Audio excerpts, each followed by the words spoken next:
Hello everyone, आज हम पढ़ने वाले हैं जो हमारी परीक्षा में महत्वपूर्ण क्वेश्चन आने की संभावना है। मॉडल पेपर हम इतिहास का, जो हमारे इतिहास से मोस्ट इम्पॉर्टेंट प्राचीन भारतीय इतिहास से जो क्वेश्चन बनेंगे उन क्वेश्चनों को देखने वाले हैं। तो देखिए, जो हमारा पहला क्वेश्चन है, सिंधु घाटी स्थल कालीबंगा किस प्रदेश में है। तो जो हमारा कालीबंगा है वो हमारा राजस्थान, भारत के जो था राजस्थान में, कहाँ पास है, राजस्थान में हमारा कालीबंगा है। अब देखिए, जो हमारा सेकंड क्वेश्चन है, निम्नलिखित में से किस पदार्थ का उपयोग हड़प्पा काल की मोहरों, यानी कि जो हमारा सील बनाने के लिए किया जाता था। तो सील बनाने के लिए जो होता है वो सेलखड़ी का प्रयोग किया जाता था। हड़प्पा सभ्यता किस युग की थी। तो आपको यहाँ बताना है हड़प्पा में क्या होता है, कांस्ययुगीन सभ्यता, यानी कि हड़प्पा को कांस्ययुगीन सभ्यता के नाम से जाना जाता है। क्योंकि यहाँ पास जो था एक लोहा है, जो लोहा हड़प्पा सभ्यता में आपसे अगर पूछे तो लोहा जो है वो हड़प्पा सभ्यता में नहीं पाया गया। लेकिन जो था कांसा, अगर आपका कांसा पूछ ले तो कांसा आपका किससे बनेगा, तो ये तांबा और टिन से मिलके बनेगा। किससे मिलके बनेगा, तांबा और टिन को मिला करके क्या बनाया जाता था, तो कांसा। तो यानी कि इसके मतलब ये है कि जो उस समय की जो टेक्नोलॉजी थी, जो विज्ञान था, वो बहुत आगे था। अब देखिए, यहाँ सिंधु घाटी की सभ्यता के लोगों का मुख्य व्यवसाय क्या था। तो यहाँ बताना है, सिंधु घाटी जो सभ्यता के लोगों का व्यवसाय था वो व्यापार था। व्यापार क्यों था, क्योंकि जो सिंधु घाटी सभ्यता थी उसका अगर बात किया जाए, मतलब जो सिंधु घाटी सभ्यता थी लगभग 2300 ईसा पूर्व की सभ्यता थी ये। लगभग में आप मान के चलिए कि ये जो सभ्यता थी, ये हमारी जो 2300 मतलब 2000 साल, अभी देखिए 2022 चल रहा है ना, तो 2022 साल इधर हमारा और प्लस 2300 साल उधर।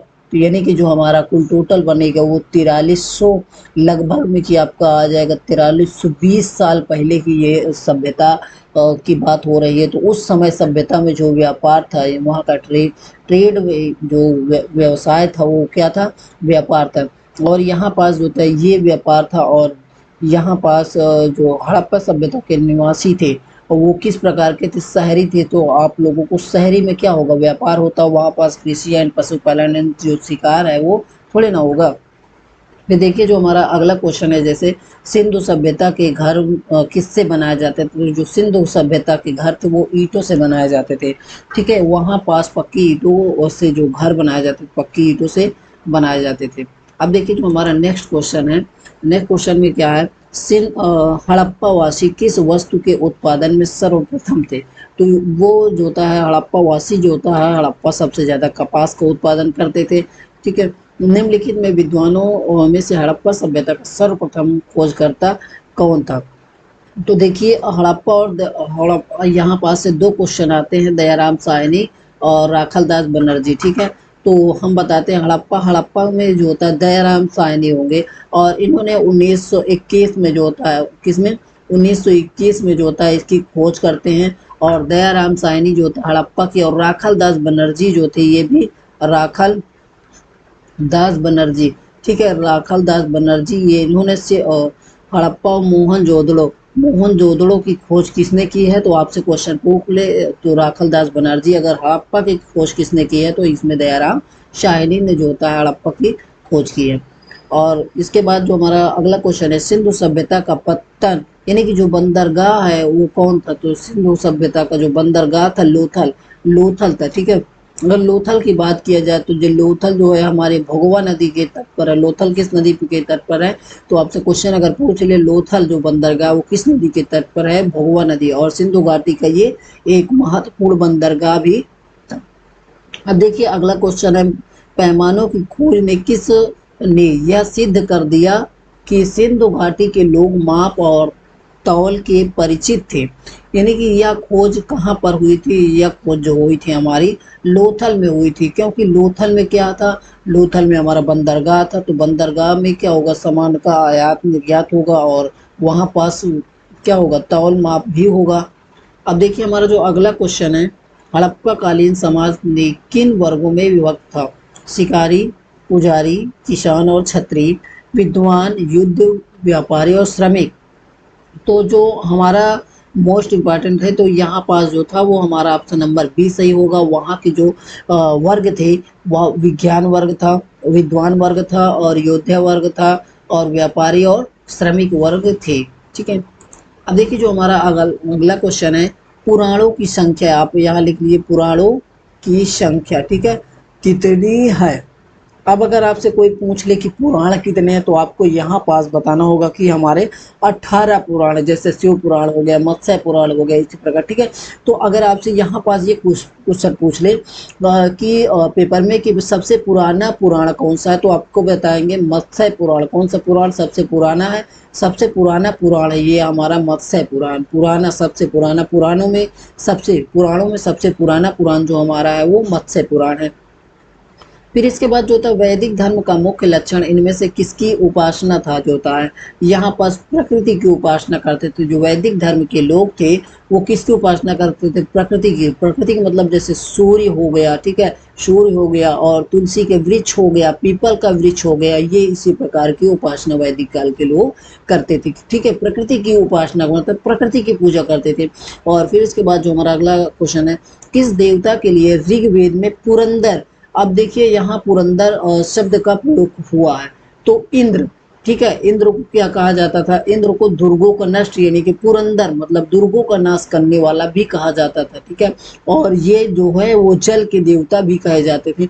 अगर आपसे, ठीक है, अब देखिए जो ऋग्वेद में है, अगर पूछ लेगी आपसे कि अग्नि का प्रयोग कितनी बार मिला, तो अग्नि का प्रयोग ऋग्वेद में हमारा 250 बार मिला है।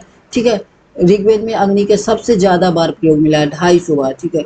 अब देखिए शुल्क सूत्र किस विषय से संबंधित है? जो शुल्क सूत्र जो था वो हमारा ज्योमेट्री, ट्रिग्नोमेट्री के संबंधित, ज्यामिति से संबंधित, किससे संबंधित है? शुल्क सूत्र हमारा ज्यामिति से संबंधित है।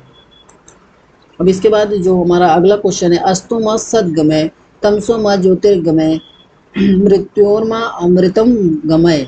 ठीक है, कहाँ से लिया गया? तो ये हमारा उपनिषद से लिया गया। ठीक है, आर्य भारत में बाहर से आए और सर्वप्रथम बसे थे, तो ये पंजाब की तरफ से जो होता है हमारे, ठीक है, आया और पंजाब में ये बस गए। अब देखिए यहाँ पास जो होता है ऋग्वेद, अब यहाँ पास जो ऋग, जैसे आजकल क्या होता है, जैसे मान लीजिए कोई व्यक्ति है और वो क्या करता है, अगर कथा वाचन करता है तो उसको क्या कहते हैं? ब्राह्मण कहते हैं। इसी प्रकार जो ऋग्वेद का वाचन करता था, मतलब ऋग्वेद को पढ़ता था या तो उसको क्या कहा जाता था? होत्र, होत्रा कहा जाता। और यजुर्वेद को पढ़ने वाला जो था उसको अधर्यु बोला जाता था। और सामवेद को जो था उद्गाता, मतलब कि गाने वाला उद्गातु। और अथर्ववेद को जो था ब्राह्मक बोला जाता था।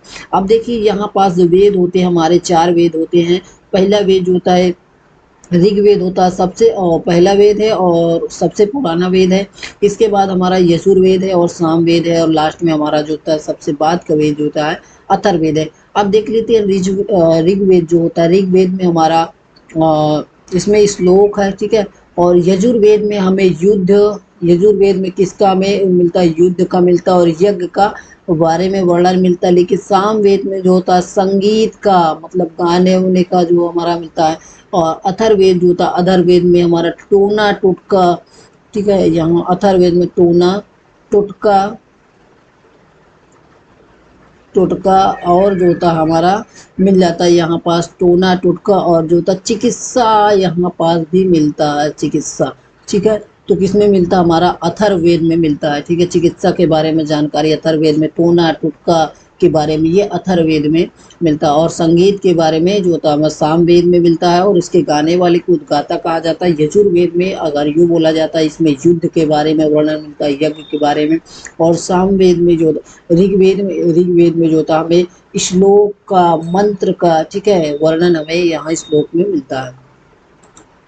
फिर देखिए वैदिक आर्यों का मुख्य व्यवसाय क्या था? जो वैदिक आर्य थे यहाँ, अब देखिए जो सिंधु घाटी सभ्यता थी फिर वैदिक सभ्यता में आया और फिर एक वैदिक सभ्यता में, ठीक है। तो यहाँ पास जो व्यवसाय था वो पशुपालन था। और यहाँ पास जो लोग थे वो अपना पालन पोषण पशुओं को चरा कर करते थे। और ये घुमक्कड़, अगर पशुपालन है तो ये क्या करेंगे, इनके जो दिनचर्या होगा घूम घूम के आज यहाँ पास है और कल वहाँ पास जाएंगे। फिर इसके बाद भारतीय संगीत का आदि ग्रंथ किसे कहा जाता है? तो हमने अभी पिछले क्वेश्चन में बताया था, जो सामवेद है उसमें संगीत का वर्णन मिलता है, ठीक है। किसका वर्णन मिलता है? संगीत का वर्णन मिलता है। और प्रथम विधि निर्माता कौन थे? तो यहाँ हमारा ऑप्शन नंबर ए सही हो जाएगा, मनु। मनु जो थे प्रथम विधि निर्माता थे, और इनकी जो पुस्तक थी, जो विधि विधि की पुस्तक थी, वो मनु स्मृति थी। क्या थी? मनु स्मृति। किसके द्वारा लिखी गई है? तो ये मनु के द्वारा लिखी गई। अब देखिए यहाँ पास चाणक्य, चाणक्य के बारे में जान लेते हैं। इनको चाणक्य को जो होता है कौटिल्य के भी नाम से जाना जाता है, और कौटिल्य के नाम से भी जाना जाता है। और अब कौटिल्य जो है, इनकी पुस्तक का नाम है हमारा अर्थशास्त्र। क्या नाम है? अर्थशास्त्र। अब देखिए यहाँ पास ये अर्थशास्त्र है, अर्थशास्त्र को, ये अर्थशास्त्र की पुस्तक है, इसका नाम है, ठीक है, ये पुस्तक है। लेकिन जो पुस्तक है अर्थशास्त्र की नहीं है, ये है हमारी जो होता है नीति की पुस्तक, मतलब पॉलिटिकल साइंस की ये हमारी पुस्तक है। और चंद्रगुप्त है, ये चाणक्य जो थे वो चंद्रगुप्त के काल में रहते थे, ठीक है। अब देखिए, अगर वीडियो पसंद है, एक क्वेश्चन और हमारा बचता है, 3 क्वेश्चन। अब देखिए, कृष्ण भक्ति का प्रथम प्रधान ग्रंथ था, तो कृष्ण भक्ति का जो प्रथम प्रधान ग्रंथ था वो श्रीमद् भागवत गीता, और ये महाभारत का पार्ट था, ठीक है। अब महाभारत जो होता है, महाभारत को सबसे प्राचीन नाम अगर आपसे पूछे तो इसका नाम जो होता है संहिता था। क्या नाम था? पहला संहिता था, ठीक है। इसका जो सबसे प्राचीन नाम था संहिता था, फिर जय संहिता हुआ, ठीक है। और इसके बाद फिर आपका ये भारत फिर महाभारत के नाम में परिवर्तित हो गया। यानी कि आपसे पूछ ले महाभारत का प्राचीन नाम, तो आप क्या बताएंगे? संहिता। ऋग्वेद में संपत्ति का प्रमुख रूप क्या है? तो इसमें गोधन, गोधन का मतलब होता है गाय। गाय को क्या माना जाता है? गोधन मतलब गाय का धन, ठीक है। गोधन मतलब जब ऋग्वेद में जब लोग अपने मतलब कि कोई चीज व्यापार करते थे तो वो गायों के माध्यम से करते थे, ठीक है। जैसे कोई सामान लेना है तो गाय के माध्यम से उस सामान का मूल्य तय किया जाता था। मतलब जो व्यापार होता था उस समय पैसा नहीं था, तो किसके माध्यम से व्यापार किया जाता था? गाय का लेन देन करके व्यापार किया जाता था। फिर इसके बाद ऋग्वेद के किस मंडल में शूद्र का उल्लेख पहली बार हुआ है? तो ये 10वें मंडल में। कौन से मंडल में? पुरुष सूक्त के, ठीक है। यहाँ पास आपका पुरुष सूक्त के, यहाँ पास पुरुष सूक्त के 10वें मंडल में जो होता है शूद्र शब्द का उपयोग किया गया है। अगर ये वीडियो पसंद आए तो चैनल को दोस्तों सब्सक्राइब करिए, वीडियो को लाइक करिए और ज़्यादा से ज़्यादा लोगों को शेयर करिए, क्योंकि इसी प्रकार के क्वेश्चन जो है आपके परीक्षाओं में पूछे जाएंगे। धन्यवाद।